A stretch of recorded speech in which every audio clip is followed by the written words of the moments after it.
Hello again, everyone, and welcome back to Reddit Aliens. I'm John, and as always, thank you so much for being here. Good topic for you today. Let's do it. People who have interacted with psychopaths. What was it really like? Please remember to like, share, and subscribe.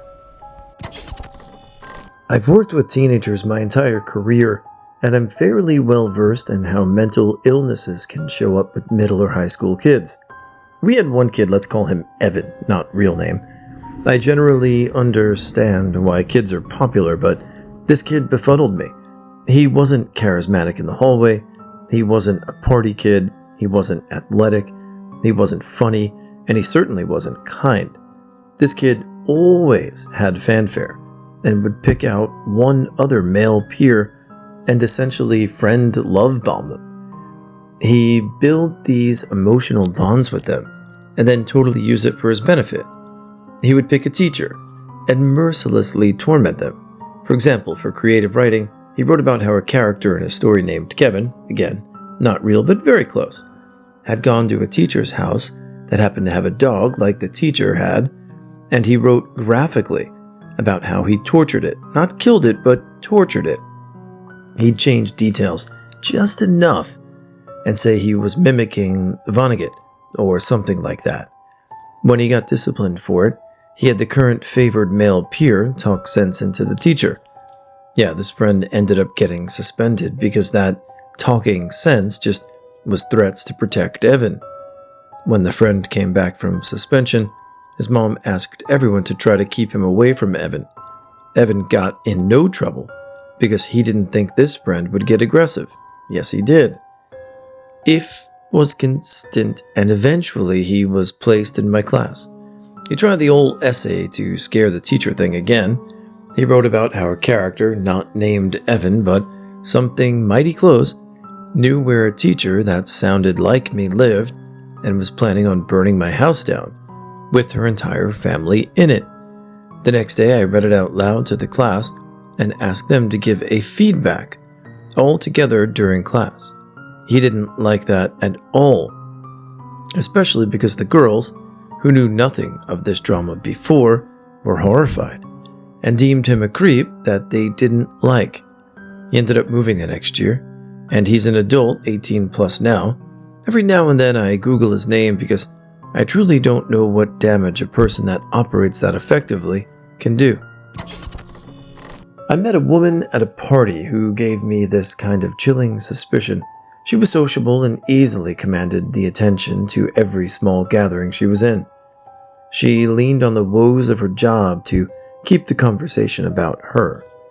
She was a nurse working in the maternity ward, and she went on about the hours and the pay and everything. To change the vibe, I asked her what she liked about her job, and she lit up. But when she did, she didn't come down to her coworkers or helping people or making a difference. Her answer amounted to power. She absolutely glowed as she described how fragile new mothers are, and how many subtle things could go wrong. She was proud to say how she knew when a mother wasn't going to make it through the night without complications, and how she was the only nurse on the floor to be the one that could help that mother. She loved how she was in control over a precious and delicate thing that could not be replaced. I remember feeling deeply uncomfortable by her answer, and that smile of hers. I still remember that smile. Others around us at the time picked up on it too. My former spouse. She was charming, charismatic, beautiful, manipulative, pathological liar, emotionally and financially abusive. I dropped her off at the hospital so she could take over watching her mom to give her aunt and uncle a reprieve. Aunt and uncle informed me mother-in-law was doing well. I drove home. She called me 20 minutes later to say her mom suddenly died. She smothered her mother to death. After our divorce, I met with her stepmom and sister-in-law to talk about things. Unsolicited, they said they bewildered she smothered her mom. I nodded my head in agreement. It took years for me to realize, but eventually saw that they never spoke a single word from their mouth that wasn't intended to manipulate and control others. Every single conversation and interaction was manufactured and not genuine. No genuine version of that person exists. They also took every opportunity to subtly put people down if they were threatened by them, made people, including me, doubt ourselves deeply. Also, everything they did to control and manipulate others had plausible deniability because they were so clever and careful about it. Everything was done in between the lines, so it was hard to prove. Eventually, those people almost always give themselves away, though, in my opinion and experience. I used to work for one. Every sincere, vulnerable moment was fabricated to prompt me to share my story, so he could collect information to use against me. He used to get upset that he was so open with me and I was like a brick wall. "Sir, I'm at work." He told me he used to live in London. His marriage open and he was lining up dates on his business trips. How he used to be romantically involved with his last assistant when they would travel together. He keeps his parents on payroll to help them out, etc. None of it was true, except him having blatant affairs. He would name drop people of influence, saying so-and-so was an old friend, just compulsively lying to make himself seem important. He would fabricate dramatic situations that were my fault, so he would have an excuse to scream literally at me, like wording a phrase just wrong enough that I would misstep. His eyes would go absolutely black. I started questioning when I met someone close to him in his personal life and was asking, "Oh, was that when he lived in the UK?" Insert confused expression. I got coffee with his former assistant, and she told me she had never traveled with him, let alone had an affair with him. It was all a lie. I screenshot him making really obscene sexual comments toward me on Slack. Still, not sure what to do with it all. Obviously, I don't work for him anymore. To say I had PTSD would be dramatic, but the emotional whiplash of someone being manipulative and having power over you left me scarred in unexpected ways for a long time. Now I just see him as a tiny piece of shit. I think true psychopathy may be really difficult to nail down. There's so many nuances to it, like you could say dead eyes, manipulative, narcissistic, all those things. I wonder, like, if you put a psychopath in a room of, I guess what they use today, neurodivergent type people or something along those lines, maybe just a little different, could you really tell? Or is a true psychopath good enough to understand the room they're in and just steer you just far enough away from them and their gaze to really understand? I guess that's the catch-22 of it.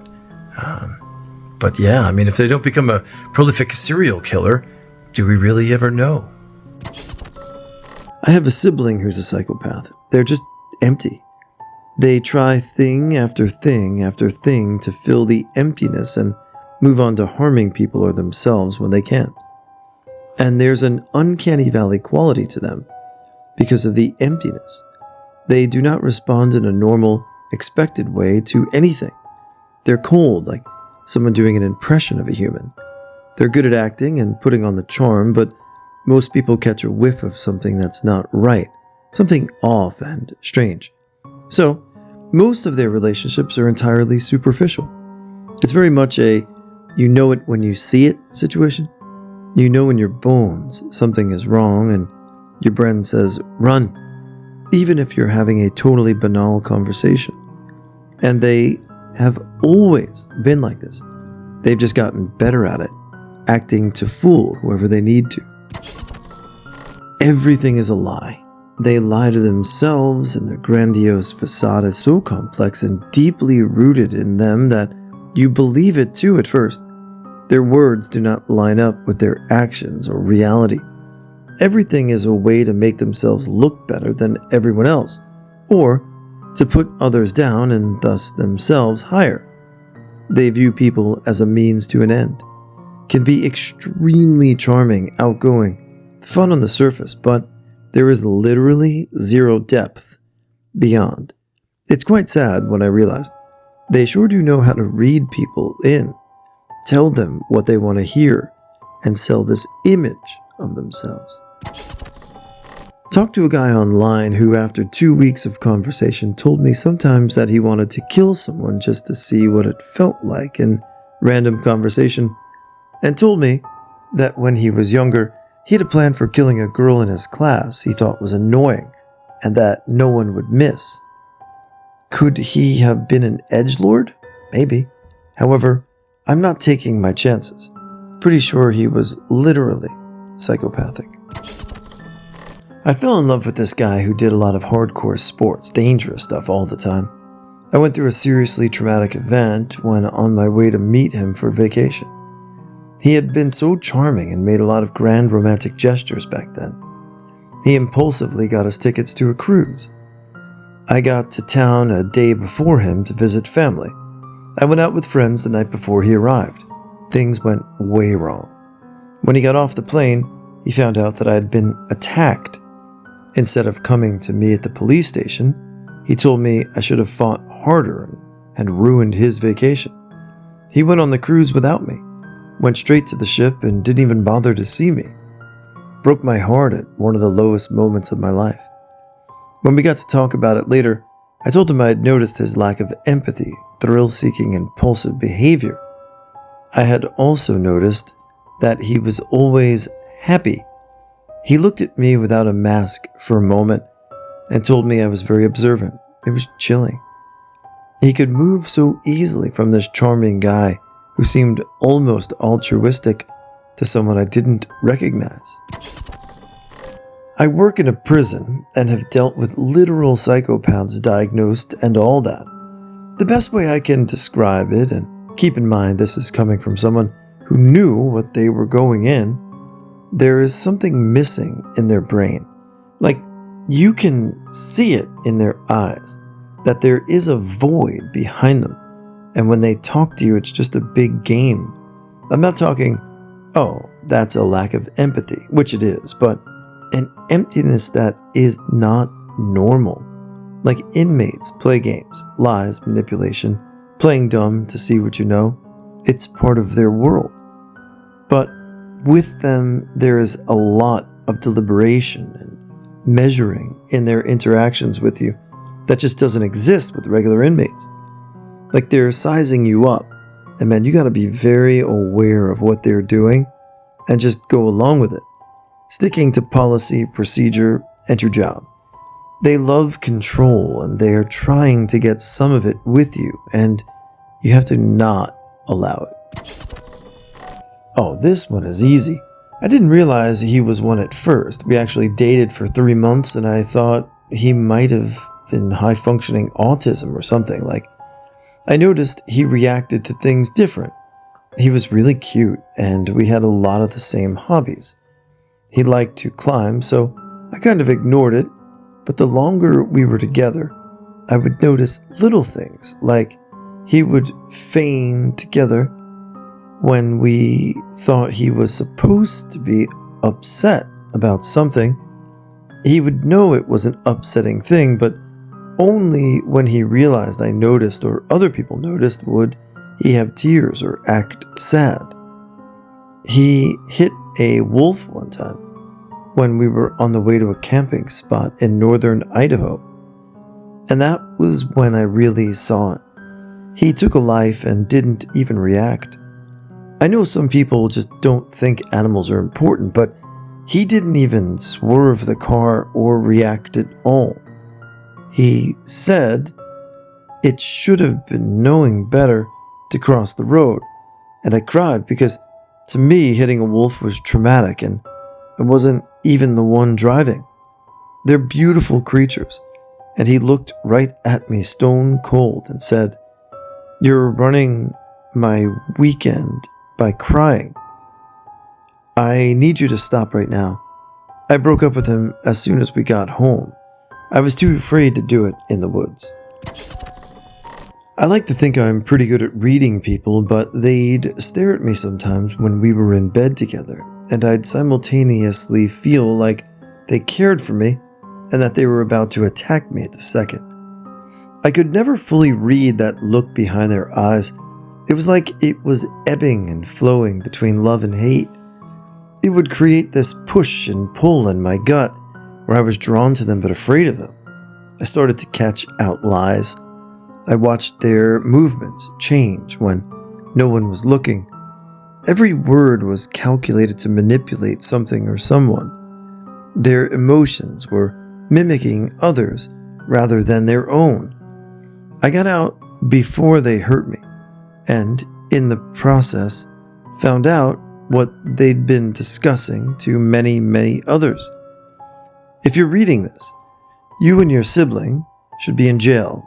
Both of you should play in traffic. I lived in a few years in a state mental hospital where I lived on the same ward with one.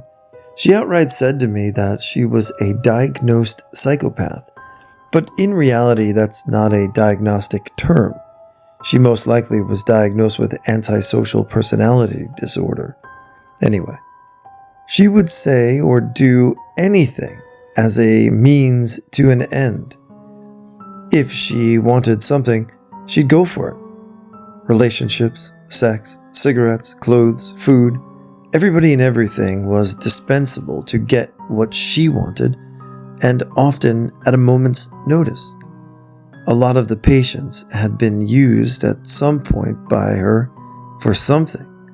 Another fun thing about her was she would self-harm by swallowing objects.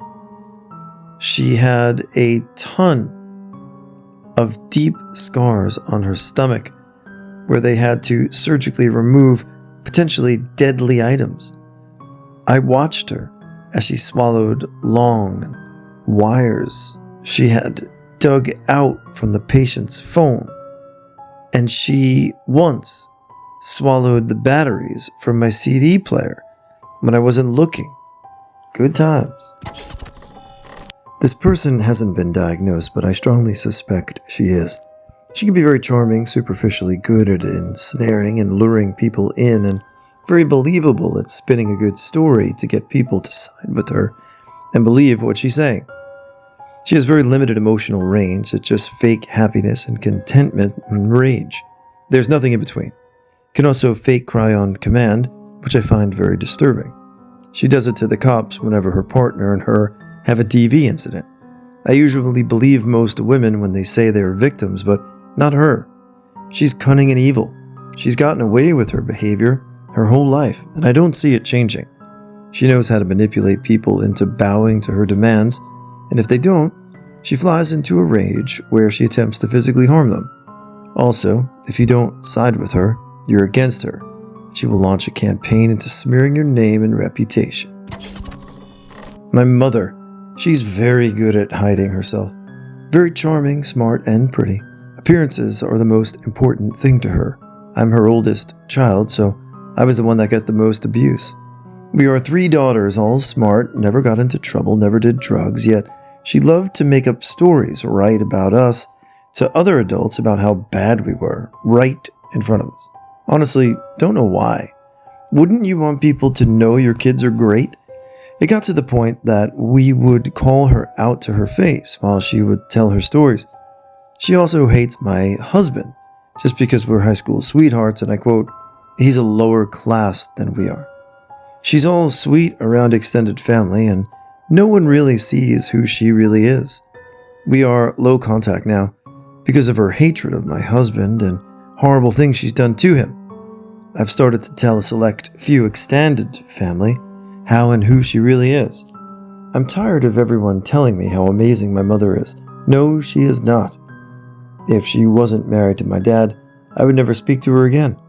I know this is late to the thread, but it felt good to get it out there. Extremely manipulative, everything self-serving, but can spin a story any which way to get what he wanted, and have people be very loyal to him. He was smart and could adapt and play almost anything to his favor. I think looking back, it was the only thing that really excited him.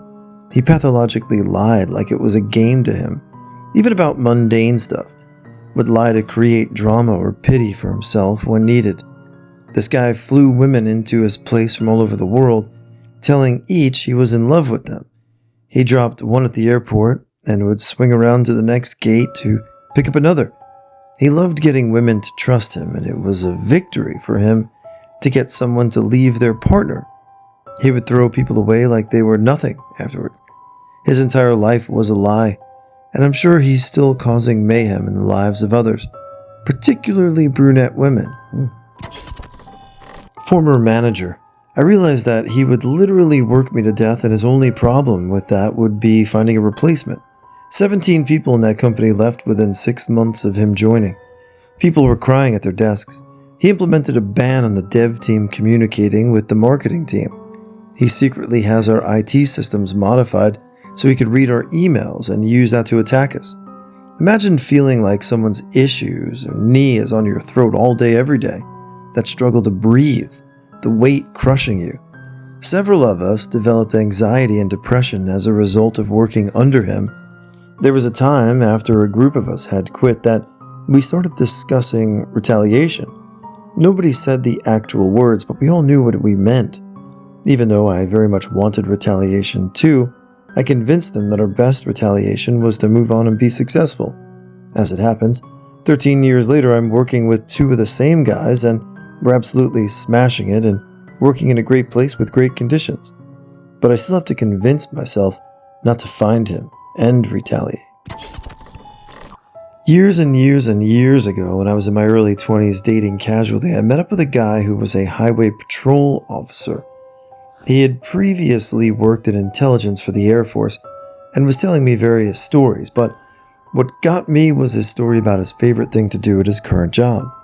He told me his favorite shift is the morning shift, as it's during the peak morning work traffic, and he loves to look out for people who he can tell are in a rush. They aren't breaking the law or speeding per se, but he can just tell that they're running late or have something very important on, so he will pull them over and take as long as possible to run all their information, fuck them around, and create more stress for them. He had the widest smile and his eyes were just manic as he was telling me this. He finished it off with something like, "Yeah, just knowing I've completely f***ed up someone's entire day brings me more joy than anything in the Air Force." A tiny example, but I'll never forget it. He was my friend in high school. He literally saw himself as an apex predator. He was kind of a weird guy in general, but it was high school. We were all a little weird. But he was one of the most selfish people I've ever met, and would creep out any girl we got near. He would always make jokes about how he could just kill someone if he wanted to, and they wouldn't be able to do anything about it. Anytime he tried to be emotional with someone, it always felt really fake and forced, and it was typically an attempt at manipulation. Honestly, he was a fun guy to talk to when we talked about video games and such, but being a teenager, I just completely ignored so many red flags. It wasn't until college, when I was doing a research paper on psychopathy, that I had an oh my god moment of realization. If you're lucky, they leave you alone. If you're not, you're like me and stuck. I swear he literally just talks to see what lies of his people will believe. He is always the victim and never responsible for his own behavior. I started cluing in when he started to mock my empathy for others, but seemed completely devoid of it toward me in private, and would actively try to avoid being so. It's pretty wild. You have a conversation with someone showing sympathy and empathy, and then you hear it coming out of their mouth as if it were their words later, just paraphrased, being used on another person. It's weird as it's like they have to copy other emotions. They really are vibe thieves.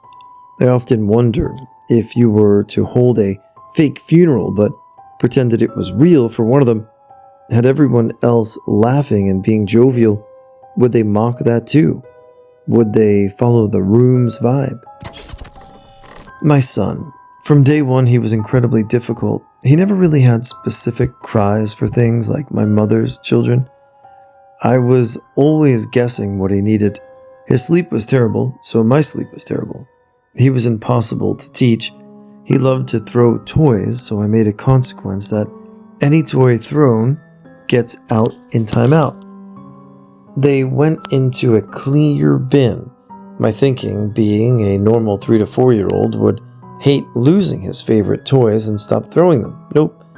It wasn't even hard to earn them back. I can't recall specifics, but things like getting dressed on time in the morning, brushing teeth, etc. He just didn't care.